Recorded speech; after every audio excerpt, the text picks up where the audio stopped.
ಗೆಳೆಯರೆ, ನನಗೆ 3ನೇ ಸ್ನ್ಯಾಪರ್ ಕ್ಯಾಚ್ ಆಗಿದೆ. ಇದು ಇವತ್ತಿನ 3ನೇ ಕ್ಯಾಚ್.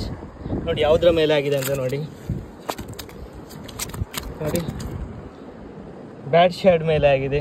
ಝೀ ಮ್ಯಾನ್ ಅವ್ರದ್ದು 5 ಇಂಚ್ ಬ್ಯಾಟ್ ಶ್ಯಾಡ್. ಮೀನನ್ನು ನೋಡಿ ಹೇಗಿದೆ ಅಂತ. 50 LB ಲೀಡರ್ ಹಾಕಿದ್ದೇನೆ ನೋಡಿ, 50 LB ಲೀಡರ್. ಹಾಗೂ ಸನ್ಲೈನ್ ಅವ್ರದ್ದು 30 LB ಬ್ರೇಡೆಡ್ ಲೈನ್. ಹಾಗೂ ಶಿಮಾನೋ ಅವ್ರದ್ದು ವ್ಯಾನ್ಫೋರ್ಡ್ C5000XG motor. Phantom snapper 8 feet rod use ಮಾಡಿ ಸಖತ್ತಾಗಿರೋ ಕೆಂಬರಿ ಕ್ಯಾಚ್ ಮಾಡಿದ್ದೇನೆ. ಇದು ಇವತ್ತಿನ 3ನೇ ಕ್ಯಾಚ್. ಇದನ್ನೀಗ ಅನ್ಹುಕ್ ಮಾಡ್ತೇನೆ, ಬೇರೆ ಮೀನಿನ ಜೊತೆ ಇಲ್ಲಿ ಬಿಡ್ತೇನೆ. ನೋಡಿ ಅಲ್ಲಿ ಆಲ್ರೆಡಿ 2 ಸ್ನ್ಯಾಪರ್ ಇಟ್ಟಾಗಿದೆ. 3ನೇ ಸ್ನ್ಯಾಪರ್.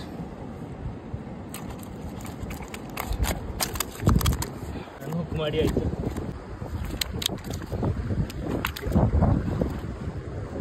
ನೋಡಿ ಇವತ್ತಿನ 3ನೇ ಕ್ಯಾಚ್ ಇದರಲ್ಲಿ ಬಿಟ್ಟೆ. ನೋಡಿ ಹೋಯ್ತಲ್ಲಿ. ಇದು ಫಸ್ಟ್ ಸಿಕ್ಕ ಕ್ಯಾಚ್. ಇದು ಫಸ್ಟ್, ಸೆಕೆಂಡ್ ಹಾಗೂ ಥರ್ಡ್ ಒಟ್ಟಿಗೆ 3 ಸ್ನ್ಯಾಪರ್ ಆಗಿದೆ. ಇಲ್ಲೇ ನೀರಲ್ಲಿ ಬಿಟ್ಟಿದ್ದೇನೆ ನೋಡಿ, ಆಚೆ ಈಚೆ ತಿರುಗಾಡ್ತಾ ಇದೆ. ವಿಡಿಯೋಗೆ ಒಂದು ಲೈಕ್ ಕೊಡಿ ಗೆಳೆಯರೆ, ಹಾಗೂ ವಿಡಿಯೋವನ್ನು ಶೇರ್ ಮಾಡಿ.